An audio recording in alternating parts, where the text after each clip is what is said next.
got you. All right, YouTube, we're gonna go out there and get started, man. Let's go with my guy Jason Murphy. Finally got him on the podcast. Actually, it wasn't finally. We just talked last week, and he agreed to get right on there and everything, man. So again, right off the bat, just thank you for taking the time out, being on the podcast. Last time we talked, man, was shit right before you graduated, 2001, right? Yeah, man, it felt like a long time. Yeah. It felt like we're old. Yeah, I just turned 37, man, and shit, man. You got a full grown adult kid and everything, man. So Yeah, man, he's doing really well too, man. He goes NJIT up in New Jersey on a basketball scholarship, man. yeah, He didn't get my girth. He got all the height though. He's yeah, about 6'8", 6'9", man. yeah, boy, You he's can tall, find him. He's Jason Murphy. Yep, he's the yeah, same name. taller than you, man. Yeah, man. Actually, like before we even get into it, man. Of course, I've been promoting it as former pro NFL offensive lineman. But the thing about it, man, what a lot of people don't know unless they're close to you, like they don't know, man. Basketball was your thing. You know the crazy part. That's Baltimore in general. That's, Yeah, basketball is the thing for all kids coming out of Baltimore. It's like kind of the easiest thing to grasp to. I guess you don't have shoulder pads and right. helmets when you're growing up, but you always got that round ball, man. Yeah. So I mean, So everybody thought they was the next Michael Jordan. yeah, man, and that's crazy. I mean, for me, it's polar opposite because like basketball was like one of the last things. Let me bring my audio mixer here. Basketball is one of the last things I gravitated towards because I could play it, but I just felt like I was like naturally more aggressive. So I would just hack. Yeah. I would hack all the time. So guys, they would just get me for rebounds. That's all I did. Oh man. I scored. I played in some little league, man. It was my first organized sport was ironically basketball, and I scored 2 points the whole season, 2 free throws, but I had a bunch of rebounds. Yeah. I just get the ball, pass it off, man. He's like, just get rebounds, don't shoot, because I was shooting air balls. He's like, stop shooting and everything, man. You had that look, and that smile you giving right there. I'm not even really used Yeah. to that smile. I used to have that intimidating look, man. Yeah, Everybody's man. scared of that look. Yeah. You walking around with the swole arms and everything, man. I remember that. No, I was trying to make up for the lack of football skills, man, because I was a hitter. I was a hitter, You man. can hit, though. Yeah, I was a hitter, but I just wasn't. I mean, not being older, man. One thing I noticed is like and I kind of like it's easy for guys back then to man, this guy's getting a shine. Even when Ray Tron, Eddie, all those guys, man, they say, oh, those dudes getting a shine. Like they were just good, and you guys are students of the game, man. So you ask coaches questions and stayed after practice and got reps and things like that. And that's the difference between just average Joes and guys like yourself that went to the pros and everything, man. So it's I mean, in your experience, man. I mean, pretty much like when you were and also I seen you playing baseball too. So I mean, you were like doing that? You were doing everything, man. So eventually, at what point in high school did you like kind of focused in on football? I think when there was the opportunity, I guess people started telling me I was good. Because before that, I mean, I was out there on the basketball court. I felt like I was playing my role. Yeah. You know what I mean? I was a role player. I was more like you. I was the goon. Yeah. I was the one that thought they could all. And look, I used all 5 of my fouls. Yeah. You know what I'm saying? Yeah, so I was the goon to go out there. Go ahead. Yeah, no, I was the same, man, because I didn't even know, because I got there the first year, I was just, football, and then I didn't know you even played until I came in the gym one day, man, and you're on the court. I'm like, this dude play basketball too? And then for the size, you know what I mean, you were like kind of like you remind me of the dude from And1, the Cadillac dude. The big dude. The dude I was always light on my feet. Yeah. I was light on my feet, that's for sure. But when it came down, I was I'm guessing like you. When it came down to putting that ball in the hole, man, I was a little bit too strong. I was bricking them all. Yeah, but man. I would grab a rebound, and if I was right there next to it, I could put a nice layup back up there. But other than that, and I had a good hustle. You know what I mean? I think more than just like yourself, man. We was good hustle players. Like we would give it more effort, more than skill. You know what I mean? And I think a lot of time that helped me out when I was out there on the basketball court. But I found out I was good, man, when people started telling me I was good, and I really didn't believe it until I think the first time a football coach, college coach, walked on the field. And he offered me a scholarship right on the field. I remember that was Morgan State. I don't remember the coach name. That might have been Coach Stump Mitchell. I'm not sure, but he walked right on the field, offered me a scholarship. Wanted to talk to my mom at that exact moment, and I was like, I didn't know what to say, what to do. It was a lot of excitement, and then once somebody really kind of broke it down and explained to me what that scholarship was going to mean to my life and how it was going to basically fund my life for the next 4 years. I was blown away. You know what I mean? Yeah. Because then I started adding up the money. Yeah. No doubt. And that's where I mean, because I know you got the how many offers did you get collectively from everybody? Like, do you remember? Yeah, Or, yeah, it was a lot, man. So I had yeah. like I had probably like 40 offers, man. I Shit. swear. And when it came down to it, I think I dwindled it down to like 25. And Mm. then it was like every week I was dwindling them down, and they had me posting it online Yeah. and all that kind of stuff. And it was a lot of things that I just was not used to. You Yeah. know what I mean? Yeah. Just, Because social media was just like pop. Like MySpace was around at that time. And uh, yeah, was it? I think, yeah. Yeah. I don't think MySpace was. I mean, we graduated in '01, so this was had to been like around, Yeah. I guess '99. I started Yeah. looking like something. '99, 2000. Yeah, you're You right, know what I right, mean? right, right. It was more of the papers. We was gonna Yeah. find out about anything that happened in the paper more Yeah. than social media. Yeah. Actually, no, you're We had, correct. You're correct because I got to college in 2000 2003 and MySpace just came out and Facebook came out that same year or whatever. It was for college students only. Yeah. yeah. Remember But having that bad boy? yeah, shit, I use it for studying. I told guys, man, I wouldn't go to class. This before I made the team.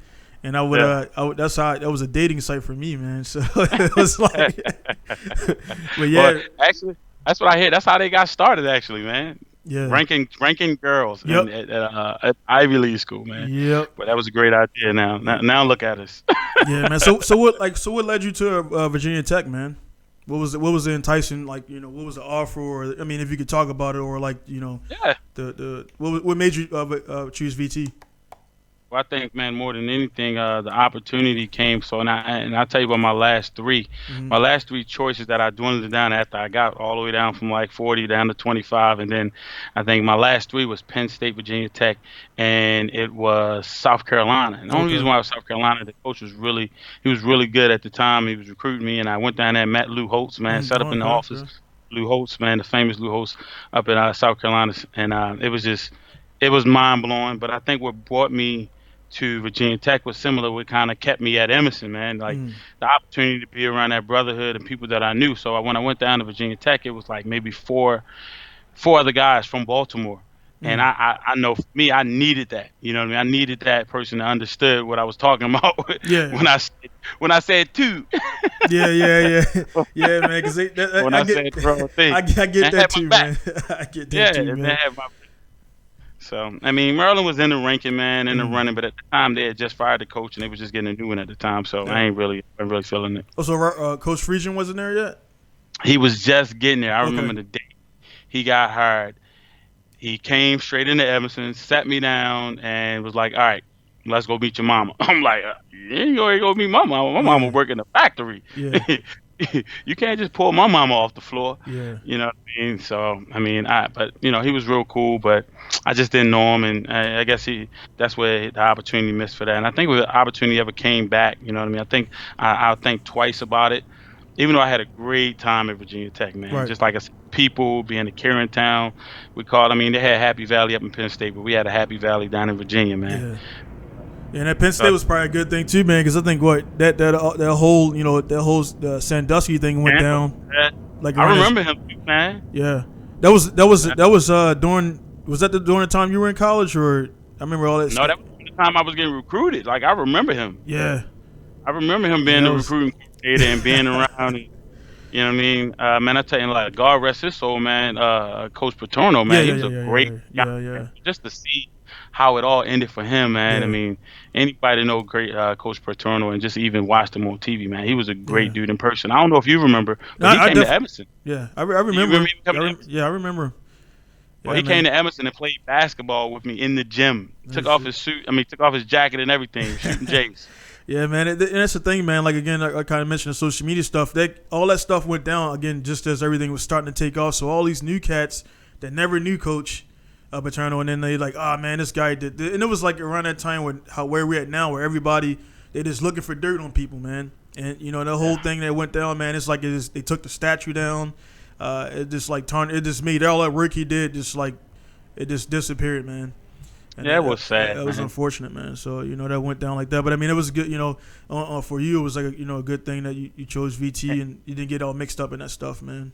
And I don't want nobody to think we're against what happened. Like, I mean, I think paternal turned his back on a couple things, like Yeah, yeah, he, yeah, he act like he didn't see, and that was the bad part about it, man. yeah. So, I mean, but it was sad to see his history go down like that. You know what I mean? But Mm, I yeah. understood to a point, man, because man, I love the kids, Right, and right, you got to protect them at all right. costs. Yeah, that's the difference. I mean, you're how many you got, man? So I have two, man. You I have got a son two. and I have a daughter. Okay. Yep. My daughter's 9 years old, and my son is 19. Shit, man. So you started when you were in high school. Well, actually, man, it was when so when me and his mom married, he was around 3. Okay. So, but I raised him since he was 3, like he was my own, Yeah, man. I got you, man. But yeah, Yeah. I got three myself, man, and that's crazy. Like now, it's like when it's everything before you have kids, man. It's like it's life, and then like now it's like it's just waking up and providing, man. So like all the negativity and everything, man. Like my thing is just like anything that takes me away from my kids, or guys trying to like what on my business, man. Guys just kind of Right. we're from West Baltimore. Was born in West Baltimore, and I Hmm. live in Japan, man. So I'm meeting guys from Oklahoma, Wisconsin, Texas, and then All like around the world, man. yeah. And the thing about it, man, is I guess where we're brought up, man. It's just like the different kind of respect, and also, I mean, to be honest, man. I mean, you walk in the streets, you do something to the wrong person, you know what's going to happen. So it's Right. like I kind of that energy I bring it here, man. Like that game time energy, and some guys be like scared of it. They always Yeah, say yeah. I'm aggressive. I'm too aggressive. Like, nah, man. I'm just letting you know what it is. That way, it's no miscommunication. Always ready. Yeah. I mean, dude, I feel like I can suit up right now, man. Like, I mean, Look, man, always ready. I already know, man. Look, we call it in Baltimore, keeping your head on the swivel. yeah. And I mean, unless like since we still in the high school phase right now, man. I mean, one thing about Emerson, no, I don't care what nobody say, man. We were regarded as those guys that knock people out, man. And that's even our practices were a little bit rough, a little bit rough, but I mean that led into game time, and again, like the people say, you play how you practice and stuff like that. Practice how you play. That's yeah, right. we laid people Yeah, out. even in practice. Yeah. So when we hit the field, man, and we're like on game day, you would think that, yo, wow, these guys out here trying to kill people, Yeah. but they didn't see our practice. Like our practice Nah, was nah, just nah. as worse. We was trying to outdo each other. Yep. We was always trying to get the big hit on each other, and we expected you to get up, and we was going to do it all over again. I mean, sometimes Coach Pompey, the great P. Pompey, if anybody don't know that, the great P. Pompey would actually tell us, all right, y'all chill out. Right. Now, every now and then, he had to take me out of practice and sit me down. It Yeah. wouldn't allow me to practice, but it was always a lot of fun, man. That was the great part about it. And we was a brotherhood, man. I think we grew into that. Yeah, that's the one thing, man. I noticed right away was I kind of going to look back a little bit. I actually almost didn't play ball because I came that first summer, which was my first 2000 was what, your junior year. Yeah, 2000, correct? Yeah. So 2000 was my yeah. my junior year. So I came that summer of 2000. I'm 37, but I actually failed. I failed 6th grade. I got held back in the first, so I was older, but I was behind in years. So I was supposed to graduate at 2001, 2002. Yep. What else? So yeah, Yep. so I got there. I was older. I came there. I was taking creatine. I never played football. You look like a grown man. Yeah. Let me say that. He looked the same, guys. He looked the same when he walked in the episode. Everybody was just like, "Oh my goodness, killer just walked in the building." But then I exited because I didn't know. Again, I had some boots on. I had those little swishy pants on. I took some creatine. Didn't drink enough water. So by the time calisthenics got done, I was already dehydrated before we even got in, and it was hot. So I just walked away silently along the side of the building. Yep. Nobody stopped me, and I'm like, man, I can't let it go down there like this. So I started seeing football movies and things, and I came in there the first day, went straight into Coach Pete's office, and I guess that's just my style. And I was like, hey, Coach, man, I was the guy that left. He's like, yeah, I remember your ass. And he's like, I seen you, and I was like, I ain't gonna stop you either, man. And I was like, he was like, show up and show up to JV, show up downstairs, get your gear, and we'll do your run through there, and I think I hit a few people, and he's like, all right, cool, stay on there. And then I walked on the varsity at the end of the year and everything. So, I mean, my thing out there, man, I guess my message there for guys, number one, is like, hey, man, everybody has setbacks and shit don't go right. But, I mean, don't give up. And I could have been like, nah, I'm gonna be embarrassed to stay away. And that led to me actually, I mean, I walked on the University of Maryland and played there for a year, but it is what it is, man. But a lot of people don't know that. A lot of people don't know. A lot of people don't know that story, played man. that college football, man. I mean, it was, I was a walk on. We'll get into that. But Yeah.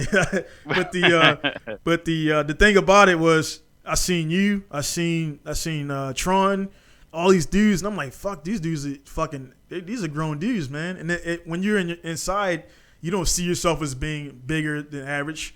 So I'm like, man, these dudes are bigger than me and everything. They fast. Ray Tron got his calves are like this big, Tell him. huge. Man, he looked like Herschel Walker. Had the cutoff thing, got a 6-pack. I'm like, what the fuck is going on here, man? Who is these guys? And then Eddie there is just like the most chill dude, laid back, and just like, you know, I mean, we know what Eddie did. Extracurricular. 100 and something thousand yards, and then also score 100 buckets, man. It was crazy with that too. Yeah, I forgot. But I remember my first year. I don't know if you did know this, but I never played football. First of all. So I mean, I played football in the neighborhood, but that was about it. But when I got to high school, that was my first time ever playing organized football. And one of my homeboys, Aaron Sharp. I don't know if you remember Aaron Sharp, but he pulled me off the. He called me and got me to get out the house early one morning to go to practice, man. And I remember just hitting the bag one time, and Coach Pete was like, "Who the hell is that?" Put his name down, and that was the history right there. That kicked off everything for me, man.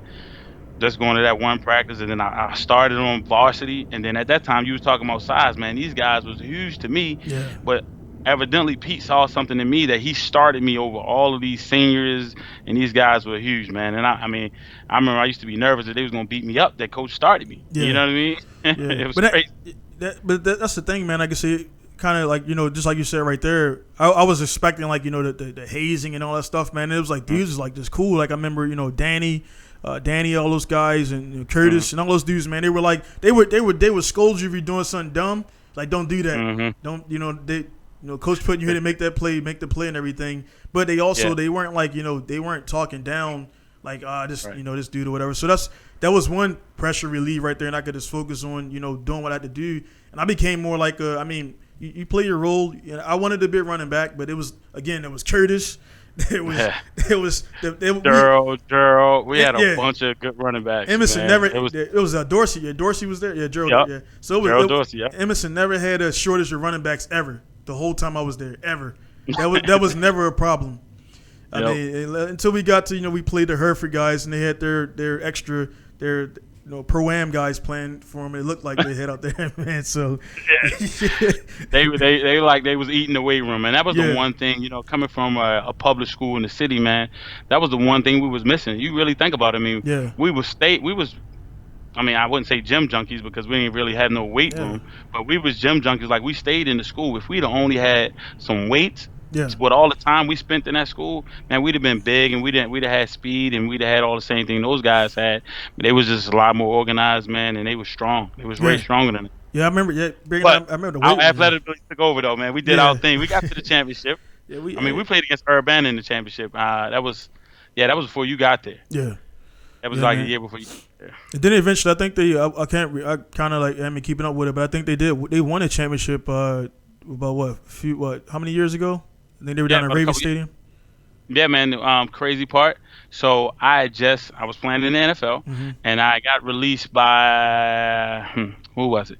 I think I got released by San Diego. A lot of people don't remember me starting at it wasn't San Diego, Seattle. I got cut by Seattle, and then I got picked up by Tennessee. But for a little bit, I was cut during the season. So I came back home after they cut me, and I was coaching with Emerson. So I was on the coaching staff. So if you walk into the Emerson gym, you see my name on the banner with that championship team. Man, that was a lot of fun that year. With Coach Dante Jones. Yeah, I'm gonna get him on here too, man. That dude got a lot of knowledge, man. But yeah, man, and it's like kind of great segue right there, man. So high school was going down, got the scholarship, took Virginia Tech and everything. So what was your initial feelings, I guess, through the first day of practice when you got there, and I mean the first day of live practice when you got there? What was the speed differences from high school and organization from high school to college? What was the most difficult part or the best part about it? Yeah, man. It was difficult at first, just trying to. I mean, I guess my speed wasn't too bad off. Like, I remember a couple times during my freshman season at Virginia Tech, getting Player of the Week and all that kind of stuff. I was on the P squad. I was on the practice squad though. But I remember it being a huge strength issue for me. Like, it was a big eye opener that I wasn't putting enough time in the weight room. Right. And I remember my coach actually took me out of we had our weightlifting classes and groups that we all went in with the O line and D line. At that time, I was playing D line. I remember him putting me in a whole separate gym. A lot of people don't know that. Like you said, it's all about it's all about where you finish, but not where you start. So I remember I wasn't being able to lift 225 pounds like a bunch of times like Right. everybody else was. So he put me in a whole nother weight room and learned how to lift weights, man. Mm. And then it was the sky's the limit after that. I mean, I learned how to lift weights, and I just kept on pumping, kept on getting stronger and stronger. But I remember the speed and the strength being the biggest difference, man. I mean, you snap your fingers and the play was over. Yeah. And it was worse than that in the NFL. Yeah. That's what. We'll get on that, man. But that's for me, man. That was the one thing that helped me make the team when I walked on. The one thing is I got kind of savvy and I looked up the strength coach, was dude named was Coach Galt, prior Marine. Mm-hmm. So when I went in there, I was like, I dropped some like, yeah, man, I was gonna go to the Marines. So I already had kind of like, I was just I was trying to get on the team any way I could, man. So he was like, all right, he said, go pick up that, go jump and everything. So it took 5 minutes, and he was like, all right, cool, show up tomorrow. I'm like, that's it? He was like, yeah, that's it. So I was able. One thing about me, man, because I didn't. I knew I wasn't like, again, a student of the game and all that stuff. I didn't study film. I just lift a lot of weights. So I did pick up the 225 a bunch of times, and I did the squats and everything. He's like, all right, cool, show up and everything. So the first day I show up, I'm just in this little cubby hole with a name, somebody took some tape and wrote my name on it. Then the next week I guess they wanted to see if I was going to make it. Made it through a week, and then the next week I came back. I had the actual, my actual locker thing in the back near the laundry room, still in the back. Yep. But but yeah, man, that was the biggest thing, man. Was I couldn't believe the speed, and also even for the walk-ons, I was the only one there that wasn't an All-American, all nothing, dude. Everybody, even the walk-ons, were All-American. You know what I'm saying? So I'm the only guy on the team that the whole team, man. Because I asked everybody. I'm the only guy on the team that wasn't recruited, wasn't anything. And he was like, how the fuck did you get on the team? I was like, dude, Coach Tony gave me those videotapes, and I made a little highlight reel of me just hitting people. And that's how I got that. I got on a University of Maryland by showing the coach that I hit people, and then they put me on special teams, and I targeted Sammy Maldonado, which was Sammy the Bull.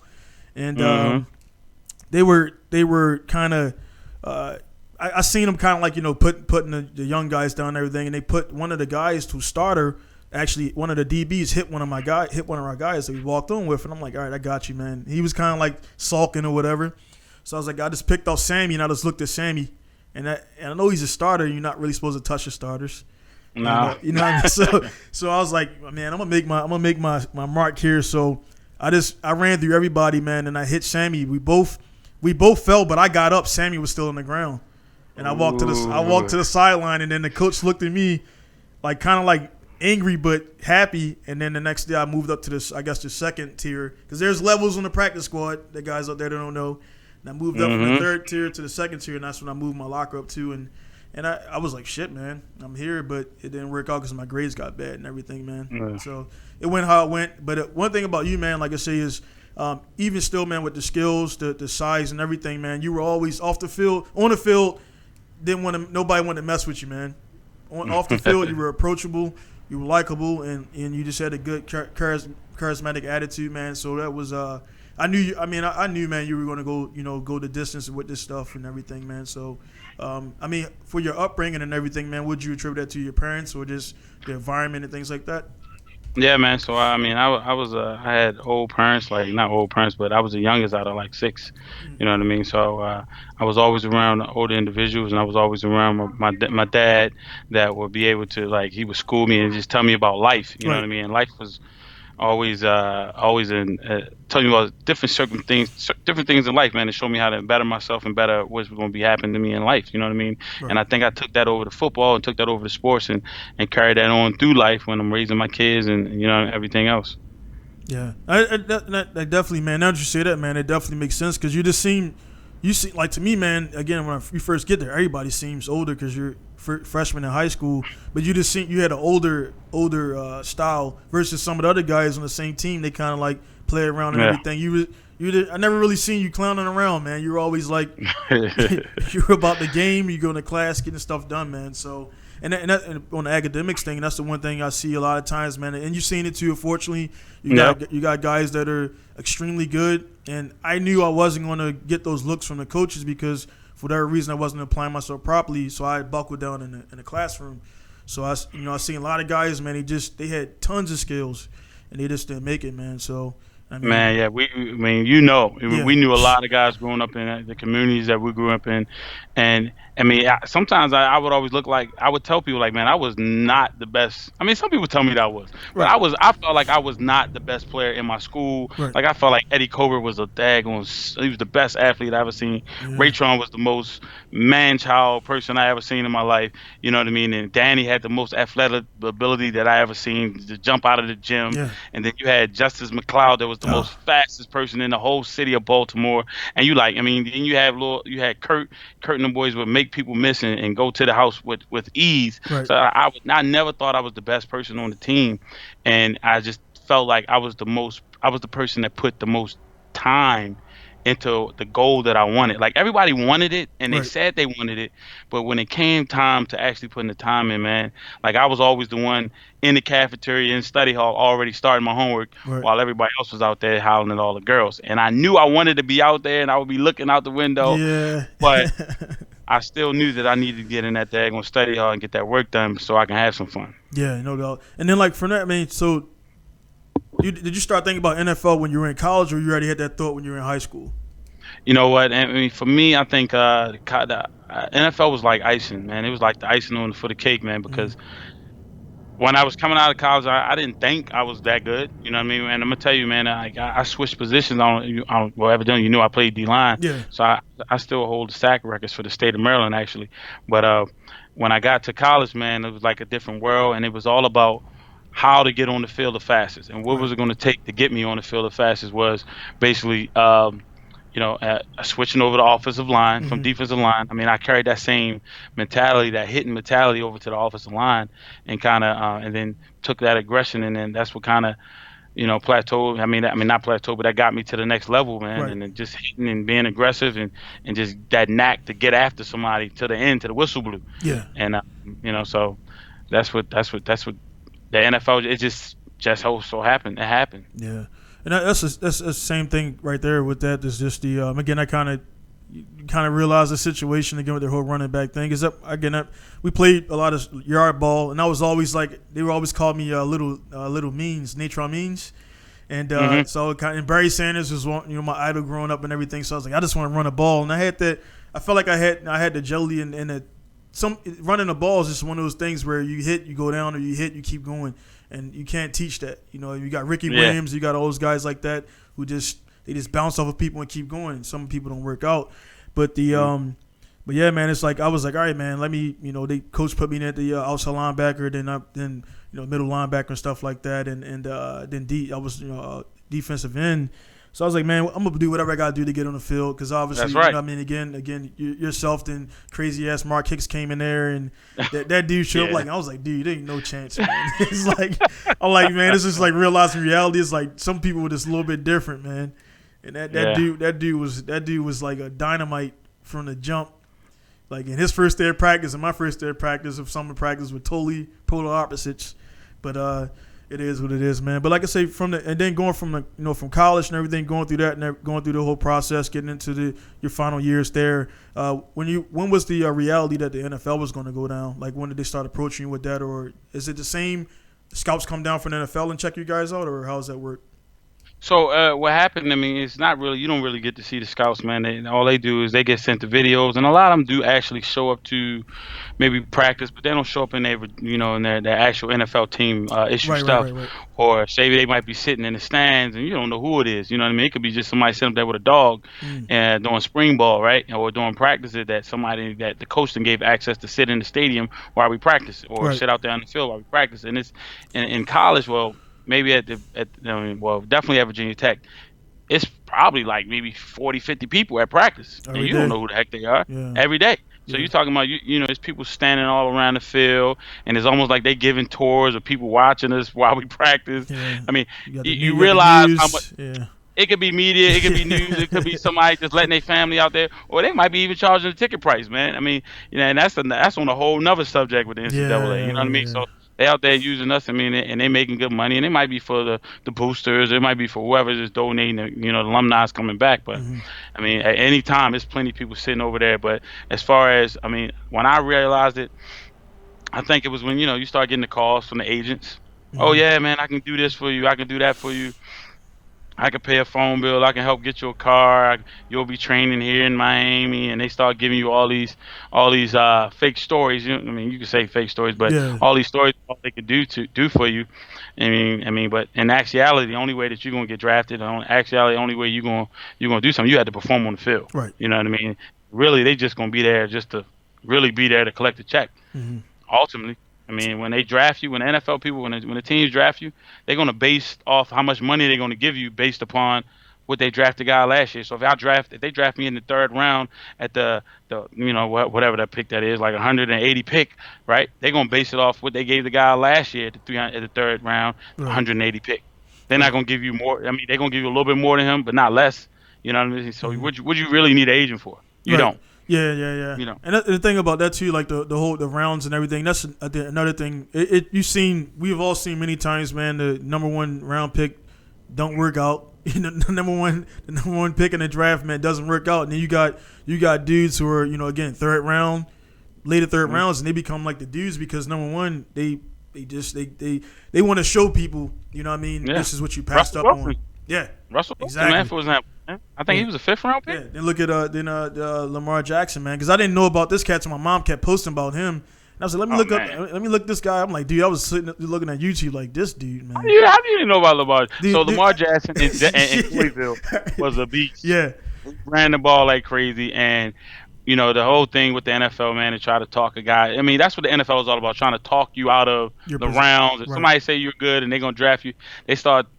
It gives them the opportunity to start nitpicking about you. Mm. But that guy was awesome in college, Yeah, man. And I felt like if the Ravens had a chance to get him, that they should have got him. So I was so happy at the end. What I think they traded a pick or something mm. and moved up and drafted him. Man, that was Yeah, awesome. yeah, man. That was awesome. That's I mean, the reason to answer your question real quick on that, or how I don't know him is when I walked on. I made the team, man. I'm on. My last game was against Florida State. We beat them. And it was. I'm like, man, I see the TVs and everything, and I'm like, dude, this is crazy, man, to be here. And I wasn't I wasn't like an all time start in high school. So number one, it was like kind of every day was a dream. Like, dude, this is not happening. So I'm in there with Sean Merriman. I'm in there with Dominic Foxworth, Lights out. Brandon Davis, who was the first guy Yeah. who really showed me the difference between men and men. And that dude picked me up off my feet one time. And so I'm there, and after my grades went, because I was on academic scholarship. Everybody don't know, like I had a $90,000 scholarship. I got a scholarship to Maryland based on my academics. They forbid me to play any sports my first year. I played club lacrosse, which we went around, played Johns Hopkins and everything. And then as soon as that day was up, I went to the field house, talked to Coach Galt, walked on. And so I did that and everything. But after that didn't work out, it was so bad, man, I failed weightlifting, believe it or not. Wow. Because you guys, the scholarship guys, you pick classes first Mm-hmm. than everybody else. So I picked my classes, and they were like, "Dude, like this is your schedule. You can't change it." But weightlifting is at 8:00. You need to be here 8 a.m. So I was going to weightlifting at the field house and missing class, and then you missed 3 classes, you failed. So Wow. I'm in there. I'm the biggest dude in the weightlifting class, and I failed kinesiology weightlifting 101. Failed it straight up. So I was like, this ain't going good, man. My GPA went to like a 2.1, and then I got on academic probation. Then he was like, dude, you got to save your scholarship. So I went there to Coach Friesian. And that's the thing about him, man. He was like, hey, man, fix your shit, and when you can come back. And he told me that, and I was like, cool. But, man, I got off the team, man. My dorm was right by. I could look out my dorm and see the practice field right out my window. So every day, man, I'm in there hearing the whistles, and I'm like, dude, this is depressing. I ended up dropping out of school that semester. I came back, and then I dropped out again on my 3rd year, and I went to the military, and everything is history from that point. But that's the why I don't. Saying all that to say, man, the reason I didn't watch, man, because it hurt so much. I haven't watched any Super Bowl since 2005, believe it or not. Wow. I can't watch it, man. I couldn't watch. Even though I didn't make the pros, but I was there. D1. Football, yeah. Yeah. I couldn't. It just hurt a little bit, man. And I still to this day, man, I watched it for a second and I was like, man, it's hearing the helmets and hearing the pads. It just makes my blood boil, dude. so, like, Yeah, they still do that to me too, yeah. man. Hey, so like, did your fans and them have any questions, man? Like, Yeah, I yeah, don't know, yeah. like, I hope because we'll talk, like, No, cause look, hey, that's we're like boys, no, guys, we're no, boys, so no. like, That's actually no, that's actually perfect, man. That's perfect. All the questions they actually ask the same stuff I want to ask, so I'm just wrapping it up in there. One guy all right, asked the same question, so I mean I just got him in there, man. So the podcast is just talking, man. It's just talking, yeah, and that's what people cool. people All want right. because the interview like acts. It's just it ain't real. People don't want to see that, you know what I mean? Yeah. But yeah, man. As far as the you know what I mean, damn, I lost my train of thought right there, man. But we was talking about that. But I mean, moving on to the league and and watching the game and all that. Yeah. I mean, for a while, like, you know what? One thing I hate because I didn't get invited to the combine. Now, the year that I came out, that was in 2006, right? We had 12 guys. Like, I mean, Virginia Tech, we was balling at that time. I don't know if you remember hearing, but we was balling. We had we was already came off of winning the ACC championship. Yeah. And then my last year, we had Marcus Vick, we had Jimmy Williams, man. We had Jeff King, Jonathan Lewis. We had like some ballers. And all of us was getting invited to certain, senior games and bowl games and stuff like that. But at that time, the I think maybe 7 was the most people that the combine had invited from one particular school. And what happened was they had one more spot, what was supposed to be my spot. And I don't know if Marcus Vick is listening or not, but he decided to leave college early, and they gave my spot to him. Yeah, so that sucks. So now when they show the NFL, when they show the combine every year, man, you talking about make your soul. Yeah. It makes me upset because I knew, I was that kind of guy that was going to get out there and run a 4. Man, I think I ran a 4.8, and I was 310 running a 4.8, and that's fast, bro. Yeah. I was show him that at the combine. I was going to show him that bench press. I think I ended up doing like 34. It wasn't a lot, but I ended up doing like 34. And let me see. And then I had a good vert. So like I was that type of guy that was going to perform on the turf at the combine, man. And I messed around, didn't get invited. Yeah. It still pissed me off to this day. I was just going to ask you about that, man. It would have changed my draft status. Like, you know what I mean? It would have got me high up. And I thought I should have been drafted. I don't know if people know, but I didn't. I went undrafted. The whole draft went by. Then I had about 12 teams calling me, wanting to sign me. And I was pissed that I didn't get drafted. Yeah. And how about let's talk about that draft, man? Because we got the draft coming up. I was so nervous on draft day that I didn't even get out of bed. Yeah. My sister and them had a draft party. Actually, I didn't tell her to have a draft party, but she had a draft party. And I'm like, wow. I'm like, I'm not coming. So everybody's up in my sister's house, and I'm just in my room, in my bed, watching the draft.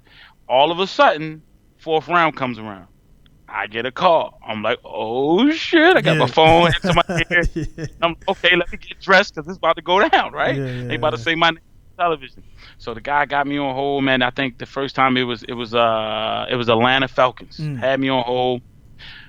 All right, yeah, man, I think we're going to take you. And then, hold up, wait 1 second.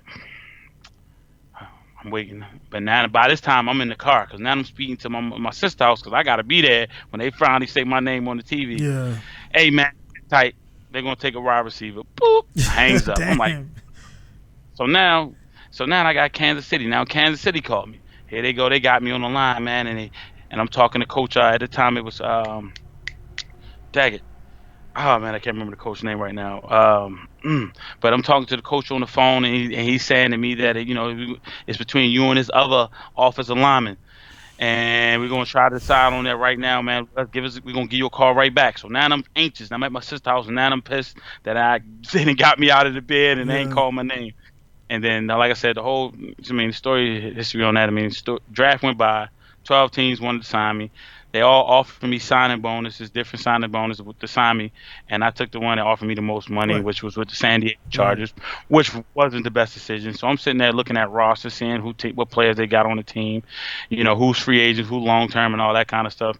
At the end, that didn't matter. So they ended up still drafting 2 other linemen when I got there. So I ended up doing pretty good. I was there with lights out. They ended up cutting me within they cut me at the end of camp. Got picked right up by Seattle, man, and I mean that spent 2 years in Seattle, 3 in Tennessee, and then 1 year with the Ravens. So Okay.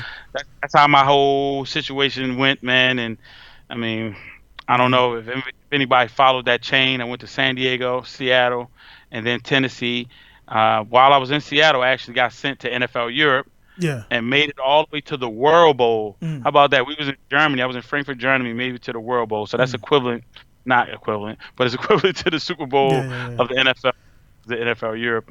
I mean, I had a lot of I had some bunch of Japanese players on my team, man. Yeah. Yeah. I meant to, man, Uli was on the team. I don't know if you found those guys out over there. Yeah. But like I said on the thing, the whole football is here, but it's like small colleges and everything because they're big on rugby and everything. So I was gonna try my hand at that, man. I was like, man, I got my racing stuff going on right now and everything. I ain't trying to get banged up, man. So I kind of you know what I mean? But yeah, man, and that's the thing too. I mean, like you said, you went around. I mean, like I was looking through your pictures, put pictures up. Then you got the picture of you in San Diego, man. You just look like you're ready to kill people, man. Like you were ready to go in that photo. They probably like smile. You like, nah, dude, I'm good. You're like, hey, I don't know. Hey, look, I remember that day, man. I was so nervous. I think I had just got in town, and it was just like I was trying to, I don't know, trying to impress. I was nervous. It's good, all get out. Right. And I was just happy to be there, man. And I don't know, man, but I wish it would have worked in San Diego. It was a great opportunity in San Diego. I had the opportunity to learn from Coach Schottenheimer, and that was he's a legend coach, man. Coach Schottenheimer, and he did. Go ahead. No, I'm about to say when you get on that, you go ahead, man. I don't want to cut you off, man. No, I was talking about Coach Schottenheimer, man. Him just being a great coach and legend. Yeah. So the thing about it is the like that like you kind of you hit a point that I definitely want to talk about. As far as your feelings between the like the college situation, how much money, how many billions of dollars are made per year on college athletes, but the guys are forbid. You can't even have your own branding. You can't do this. You can't do that. And it's kind of like they want to make all the money, and then you get to the pros where you guys do make money, but at the same time it's a cutthroat business, man. They're just gonna pay. Like kind of like the Brady situation where everybody know how great Brady was, and Wishcom's like, yeah, you out of here. Yeah, and Brady was like, come on, man, like all these championships. He's like, and that's just how strict Coach was at the Patriots. He just don't care, man. So it's like, and then you got a guy like Brady, and then you got everybody else, and it's like, dude, if you ain't bringing in the numbers or doing what you gotta do, man, we're gonna let you go. And Brady could definitely bring the numbers in, but I think what they wanted to happen was, I don't know if maybe they wanted him to take a pay cut. I'm pretty sure it probably was something along that line that they wanted him to take a pay cut, and he know his worth. You know what I mean? And when you know your worth already, there's no reason in time to take a back seat to that. I mean, he won them Super Bowls. Yeah. And I think he left there with still respect from the Patriots, and he left there with still respect for them. You know what I mean? I think, but at the end of the day, as players, we need to always understand that it's business. You know what I mean? And you really can't take it personal. You know what I mean? When things happen, even though things are happening where they're making their decisions on players. Yeah. It's still business, and in business, things happen. I might choose to pick this guy up because he's a family member. You know what I mean? Or he knows somebody on the coaching staff. Like, it happens all the time. Man. That's one it thing. Sucks though. Yeah, that's one thing you can't. That's one thing that no matter what level, man, from Pop Warner to NFL, man, it's like it's politics, and that's in everything. That's in the chess clubs and whatever is out there, man. That's politics, and you can't escape it, man. It's just part of the world, and it's like you got to play the game. But I mean, again, man, before I get to that question about the Booster Club and all that stuff like that in the NCAA, like being San Diego, going to Seattle, Tennessee, Ravens, man, there's still millions of dudes that will never get the opportunity to do what you've done. You know what I mean? So it's like the one thing you can hang your helmet on, man, is just like you got there, man. You went from a dude that was a basketball NBA hopeful to playing organized ball in high school to the pros, man. Yeah. That's most of the guys in the pros. You notice they got a ball in their hand when they're like 2 years old. They go to Pee Wee and they're scouted from Pop Warner like Mark was, because that's why Mark came there fucking all hot and dynamite, because Mark was coaching and was looking at his ass in Pop Warner. Yep, that's what he told me. He told me about that, man. I did not know that. Man, I didn't know it either. I was like, man, I'm way behind because I didn't. My first time playing organized football was that summer, August 15th, 2000. That was it. That was my first time doing anything with organized football, man. Yeah, so I mean, and that's the crazy part about me too, man. I think I don't know, like I don't know if you knew this, man, but like so both of my parents were down south, and my mom is from Alabama, my dad was from like North Carolina, but grew up in South Carolina. Yeah. So my nickname was Big Country before I got in high school. So everybody called me Big Country, man, and so like I don't know, I just always had that country mentality. But I remember cutting grass when I was a young kid, man, and just always wanted more and always wanted to be the best. Right. And I think that's actually what probably drove me to college and then to the NFL, because I always wanted to try my hardest to be the best, and I didn't just want to assist. Like I ain't just want to be a player on the team. I wanted to be the best player on the team. Right. And I mean, even though I didn't, like I said, I didn't think of myself as the best when I was coming up. And then I think that was just me just being who I was. Didn't want to be that boastful player, but I just always wanted to try my hardest just to be the best when I was out there. Yeah, and that's, man, it's funny that you said that about your parents, man, because that kind of really solidifies my thoughts about you, man. Like you didn't again when I met you and talked to you, man. You didn't have that. Yeah. You didn't feel like a Baltimore dude. You know what I mean? Your vibe wasn't a Baltimore, because I mean, again, I'm East Baltimore, Sinclair Lane, and all that stuff, man. And I met it. You know, that's Baltimore. That's all we know. So you get to know the people in your surroundings. So you could tell when the dude's from Atlanta, which they always call a dude Country, whatever. And then after you left, was a dude from Atlanta came there, and so you kind of like, so they rubbed off on you that southern style. You know what I'm saying? So you had discipline. Gentlemen and all that. Yeah. And that discipline, you're right. Yeah, discipline, man. And that, my mom, like, you know, my dad's around and everything. I lived with my mom and everything, man. But she would just like, you know, she let me do my own thing for the most part because I never caused trouble. But she kind of like, you know, she would like, man, your downfall is gonna be that you pretty much, you don't want to help. You don't want anybody to help you. And if I would have did that in college, dude, that would be the difference between me probably getting to the combine, or not a combine, but getting to like a chance at the pros to just get a cut or whatever. But I didn't want to take a tutor for math, man, and I failed Algebra 101 3 times. So I couldn't select the major. I was stuck. Only major that was open was art, and that was like $500 a week for canvas and paint. I was like, I can't do that, and I just didn't want to take the help. And by the time I took the tutors, they was like, dude, you know, I got Sean Marion over there with a tutor. I got Brian Davis over there with a tutor. So sorry, son, but you're a walk-on. You're not in the politics. You're not important. And she told me that to my face. You're not a priority. I was like, wow. I mean, she told me to my face, man. You're not a priority here. So you know, sorry, you got to find help on your own. And I ended up so I withdrew that whole semester with XFs every class. I failed weightlifting. I failed algebra. And then man. So just because I didn't want to, I was too prideful to take help, and like my mom said, and you know what I mean, and I still kind of keep that, but I do know my business now. I can't do everything, and you got to enlist some people to do their specialty and everything, and you know, so that's just my guess. I like to drop gems while we're doing the podcast, and that's one thing out there, man. We can't as good as we are and as strong as we are, man. It's a network. Yeah, and like I said, you met all those coaches. Yeah, and it's one of those things that really sucks, man. Like I said, when I met you and I posted up my first day of practice against this dude, man, these 3 fingers right here got jammed.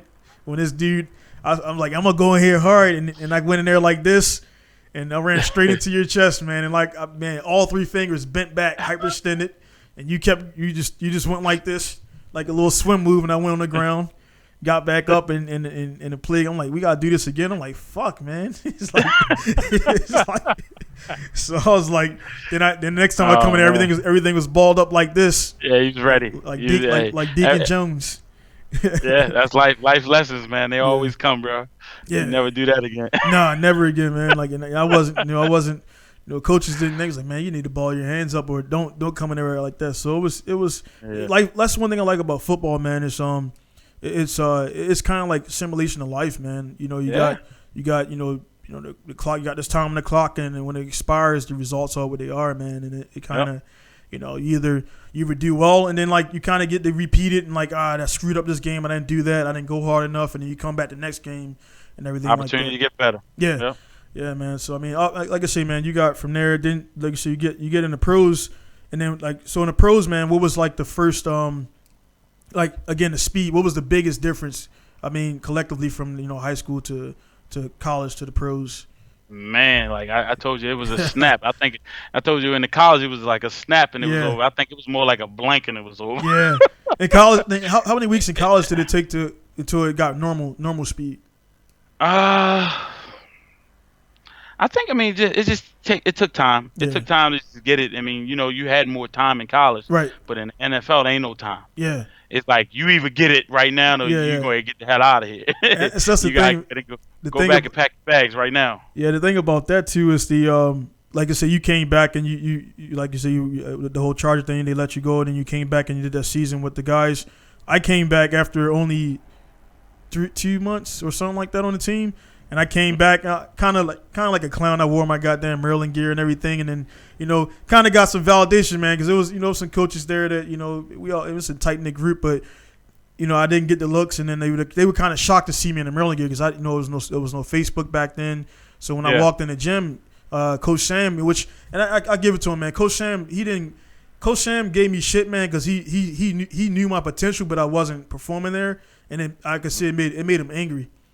And he kind of like to the point where, man, he didn't want to even talk to me. And then when I came in there, he congratulated me for making the team. And he was like, man, you could have fucking been doing that here, man. Yeah. But I mean, for whatever reason, I was gun shy or I was worried about, getting hurt or whatever. And, then I learned from all that time, like, dude, I gave it 95% every time, not 100%. And you can't progress to the next level doing that. And he was like, yeah, man, good on you, man. But you could have did that here and got a damn scholarship for football. Yeah. But as a man, I understand now where it's at because you see the potential in somebody, then you're just like, dude, what are you doing? Like you're going half speed, you got the size and everything, you got the muscles or whatever, man. But but for me, man, I went back and I went to Forest Park. They were playing. Emerson was playing Forest Park, and man, I was still on the sideline, like, dude, they snapped the ball and everything is just like. I'm like, what the fuck? What's going on here, man? It moving like, so slow, yeah, right? Dude. And I'm like. 2 years ago, I was in it, and it felt like the fastest thing in the world. So I'm like, dude, this. And then I looked at Coach Sam. He was like, yeah, it's a difference, man. Yeah. I was like, holy shit. Big difference. Big difference. I mean, you talking about, like I said, when I got to San Diego, and I know you was on the team with Lights Out, man. Yeah. And I actually had the opportunity to play against Sean Merriman when he was in college. I was at Virginia Tech. He was at Maryland. And I remember just like the speed, it was college speed. Right. But I remember just playing against him because he went to the league before me. Right. And I was just like, I know this guy. I blocked this guy a million times before. All right, boom, boom. Took my stats. He was gone. Yeah. It was really lights out. Yeah. It was a blank. But I think I really quickly I realized I needed to up my speed. I needed to, it's not really upping your speed. And everybody think when you think about moving faster, it's about actually moving your your body faster, but it's more about thinking quicker, right? Because the faster you think, like you got to see what's going to happen before it actually happens, and that's going to allow you to get your body and everything in place. In the middle of chaos, man. In the middle of everything, everybody in that field has their task, and you gotta do your shit so everybody else doesn't fall down. And like about Sean, man, I didn't get a chance. We only conversation I had with Sean was him getting my tickets. To the So you use your tickets? Yeah, because my mom went once, but she couldn't really make it there. So I would give the guys that come up to me like Vernon Davis come over smooth talk me, and Sean always he just look at me like, hey man, you gonna use those tickets? I was like, nah man, you can go ahead and and we talked a little bit, man. But that dude man in practice that dude barely was woke. Like, he was just walking around. He'd make a little play, run back to the huddle or whatever, or just, like, lightly jog. And then, like, game day, that dude was – light switch go off, down it? Like, crazy. That's why he had that light switch, dude. And then, like I say, the kind of, like, again, the difference between – because, again, I only played high school and then college. I remember, like, all right, man, this dude, I'm going to show these guys up. And this was after I hit Sammy. So I felt my head was getting bigger, and the coach started noticing it. They started putting me in. And then I was trying to go around the side of Vernon Davis, and this dude's like what 6'6", whatever, 200 and whatever pounds back then, and he picked me. I was trying to swim him, doing everything. He went open hand under my pads and picked me up and just held me in the air like this. My feet are off the ground. I'm 5'11", my feet off the ground, and then he just set me down. And he was like, yeah, man, welcome to college. And then, I'm like, this motherfucker, man. And then like after, I'm like, man, what the fuck? Like, why is this guy so much stronger than me? He's like, dude, some people they're already gifted, and then they add on to it. Yeah. And they had us drinking some drink. I didn't know what it was, but we would drink this drink, and it was thick as hell. I never asked questions, but I put on about 25 pounds in like 3 weeks. And bulk you up. Yeah. So I got up to about 245, at 5'10", and I'm about 230 something right now. But but yeah, man, I was getting annoyed because I didn't understand that coaches would. Again, I wasn't a student of the game, but I knew where you're supposed to be at to get to the ball. And the first couple plays, I would go to the ball. He said, dude, I told you to go over here. And I'm like, what the fuck? He was like, we doing this on purpose. You got to give a look. And I didn't understand none of that, man. That was not taught to me. And the coach was like, look, man, I understand you know how to play the game, but you got to go here so we can see what's going to happen if the defender goes to the wrong hole, the wrong gap. Mm-hmm. So after that, then it got better. But that was the hardest thing for me, man, is like I had to act like I didn't know how to play football. Yeah, practice squad, man. It's like that. Definitely, you just playing the role. They drew some lines, and you had to follow the line. And you were like, "What?" But that wouldn't. Yeah. So I definitely know what you're talking about. Yeah, man. Because I mean, the opportunity that I had in the NFL, man, I spent most of my years on the practice squad. I had the opportunity to move up with Tennessee and then with the Ravens, man. But you know what I mean. That was it. You know what I mean. But like you said, I mean, I made it further than most. But was that enough for me? No. I still wanted more out of it. Right. You know what I mean? But life that wasn't what life was set for me. So right now, I don't know if you do know, but I'm the NFLPA president for the state of Maryland. Mm-hmm. So I'm right now, and I make sure all retired NFL players that retire and they live here in Maryland have the opportunity to understand all the resources that the NFLPA has to offer them, as in going back to school, if it might be grants and stuff to help for hardship, or if it might be for funding for new business. You mean so they have a lot of different things, resources that the NFLPA has to offer. And then I also I currently work for the NFL. Also, I'm a compliance officer with the league, so I'm at all NFL games that's here at the Ravens Stadium, and I'm basically they call me I'm the police guy, so I'm on the field making sure guys got their socks pulled up, and got their uniforms on correctly, man. Yeah, shit, man. That's a good job, man. 'Cause that's one thing. Coach Pete and those guys, man, rest in peace, man. Coach Pete will let the DBs kind of get all glittered up and everything. Swag out. But everything was uniform. We had the Nike deal, got the little Nike jersey. So in the city aspect. It's like the city. Then you go. Emerson. What we were what 2A or no 4A? What Yeah, we and crap. We moved around. So we started off and we was 2A. Yeah. But then I think we was supposed to move up to like 3A. It was all kind of moved around a couple times, and that's based on the population. Right. I guess. Right. So like that, and then, we went down. So in the city, man. Again, of course, you had you had Poly and City who had the best booster club, and they had a lot of money, but they didn't that didn't translate into the results. So we would bust their ass every year and everything, but they had the best. Right. They had the best fields and they had the best, the uniforms. But Emerson, man, we had that tenacious attitude, but the coaches they were a good group of guys, man, and they kept everybody in check, man. So like that was, for the job you're doing now, man, you actually were in a school where, and then of course, you go to college, you go to the pros, so you've been around, organization. Even for the city, people like, those dudes or whatever. But for case in point. You took my spot in lacrosse one time, and I remember that shit because I didn't take your spot, did I? Yeah, because I got hurt and then I came back. No. You had came in at the end of the season. We had got to the playoffs, I just started. But after seeing you on the field, like they was like coaches like, dude, we need an enforcer because like they gonna see this dude sitting in the crease. They gonna come down there, and that was they were trying to win that championship because we got there and then right to the semifinals and we lose to and lacrosse was the same for football. We would kill everybody in the city, and then we would get there again, like you said, the guys were doing more practice, they got more weight room. They weren't necessarily big, but they just had that fundamental skills. And when they just had more skilled players that actually knew that stick work. Yeah, you know what I mean? Than us. Like, and you I didn't know them. Yeah, man. Coach, like just throw it, man.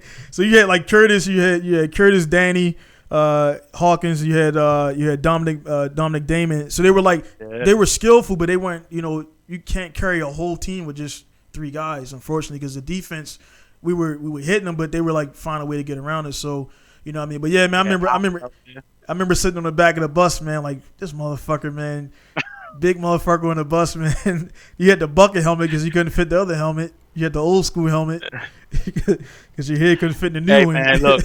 All I can say is my bag, man. I Oh just no like no that. no no I just like the hit, no. and so it didn't matter if it was football Yeah or if it was gonna be daggone lacrosse. yeah I just wanted to smack the no hell out of somebody, and when they told me I could do that in lacrosse, yeah. I was all game. But no I was man. like, you telling me that I can hit that guy Yeah. that's right there when he run towards me? That's it? Yep. Oh, And this I shit, was playing if he's people. anywhere near the ball, you're fair game. So they stopped that. But no, man, looking back on it again, being a grown man, it's like I knew the if I was coach, I would did the same thing because I just Knox had left, and then a few other guys left, and then they put me up there because I was the next guy up. But I wasn't. I was still new. So even you were more effective out there because you were just bigger and you took up more space. And also the dude's not gonna run on the crease, so it stopped a few goals. But I mean, they still beat us a little bit. But yeah, I remember sitting on the back of the bus like, man, this shit, man.